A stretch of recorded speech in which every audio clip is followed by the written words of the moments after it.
What's up, anglers and Aquarists? Welcome to Tim's School of Fish, and class is in session. Today we're going to head back out to the neighborhood where I filmed the Bass in the Hood video.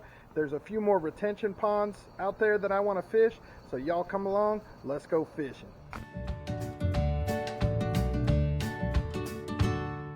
Alright, I've been seeing a whole bunch of videos recently on YouTube about the fall transition, and believe me, I can't wait for the fall transition and for the bite to pick up. But in my part of the world, we are still very much in our summer pattern. Right now, as I speak, it is 95 degrees with 104 heat index. We haven't had any cooler nights whatsoever, so bass in larger bodies of water are still holding on their summer pattern. They're still associated with deep cover, deep water, and current.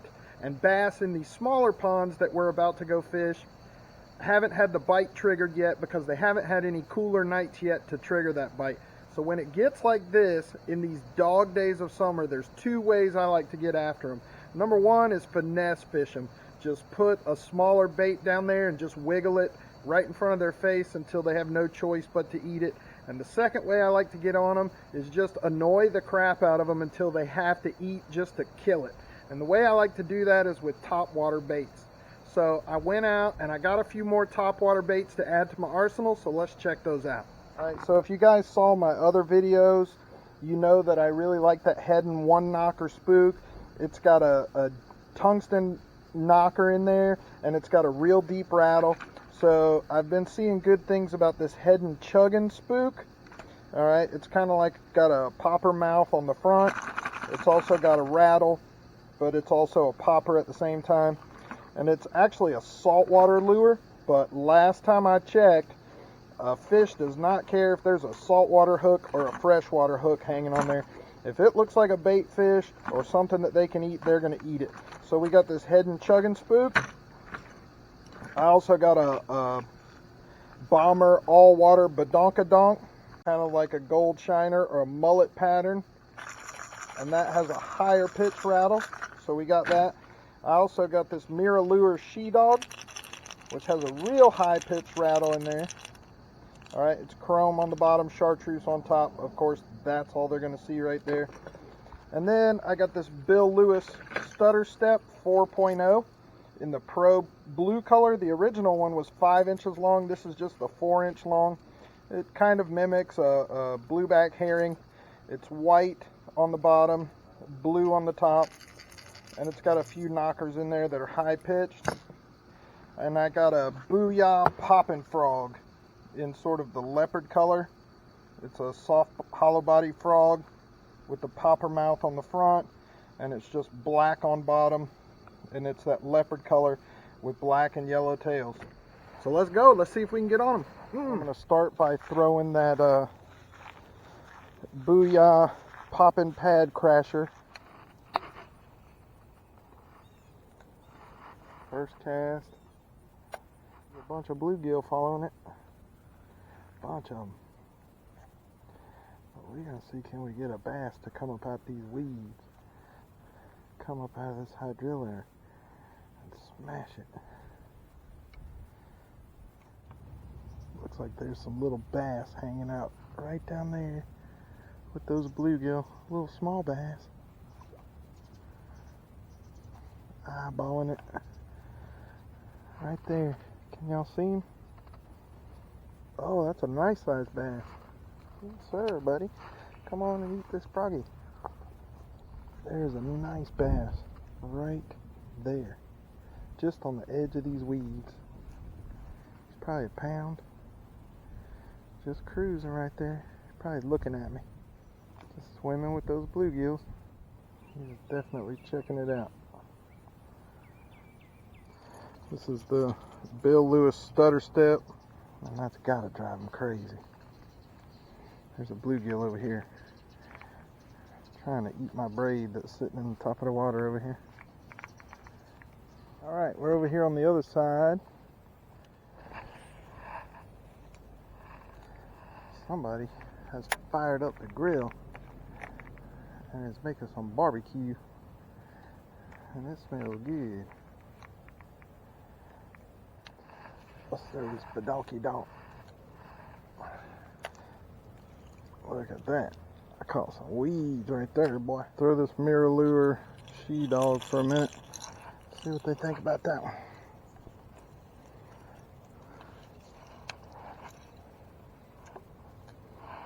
Makes a whole lot of racket, that's for sure.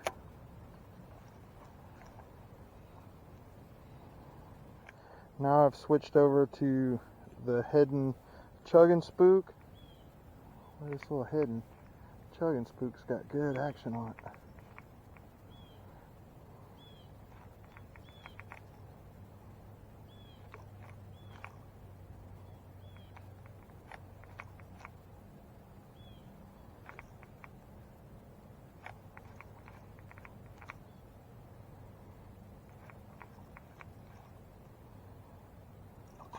Got him. I saw him sitting right there looking at it, and he just came up and ate it. He's just a little one. Just a little feller. But I saw him looking at it, just staring at it, and he just came up and popped it. There we go. This is a tiny little dink. Just a little guy. But what was cool is I saw him staring at it and following it, and then he came up and hit him. Let's get him going. Off he goes. That's one. We beat the skunk. First cast on the heading chugging spook. I tell you what, these heading lures, these heading spooks, just flat out catch fish, and I have a lot of confidence in them. That was the first cast on the heading spook. Back on the other side of the street at the little bitty hole. Little bitty hole. It ain't but 20 yards across.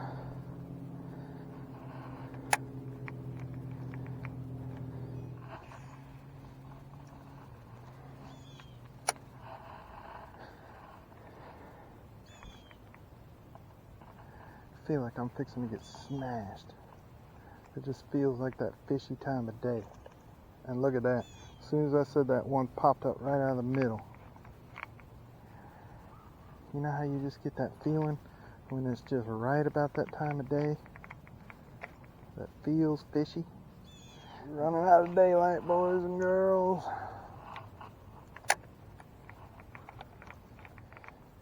We really need some cooler nights down here. We need some of that fall transition.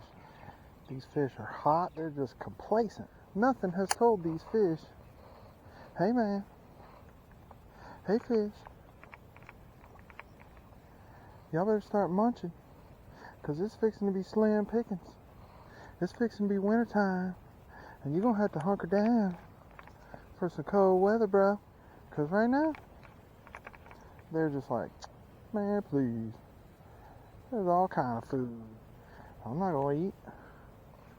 I'm not going to eat until I'm daggone well ready. Well, you know what, fish? You are ready. Well, Dinktoberfest for sure. I ran out of daylight last night and I couldn't film the outro out there at the spot, so I'm here filming my outro in the classroom on the next day. I tell you what, I am ready for that fall transition. I see all these fall transition videos, but we have not had one single cool night here. Our nights have been the same as they've been all summer. And in fact, it has not rained the entire month of September, at least for 3 weeks, possibly the entire month. We haven't gotten any rain. So we've had absolutely nothing to trigger those bass from their summer patterns to their fall patterns. So we are still very much in a summer pattern right now, and it is more than just a grind. Things have just ground to a halt.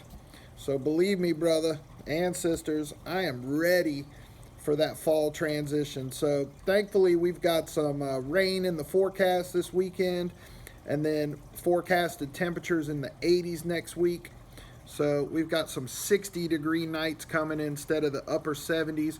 Hopefully that's going to kick things in But I appreciate you sticking with me. I appreciate you watching. If you've never been here to this channel before, I encourage you to subscribe and join the growing community of anglers and aquarists here. That's it for this episode of Tim's School of Fish. Class dismissed.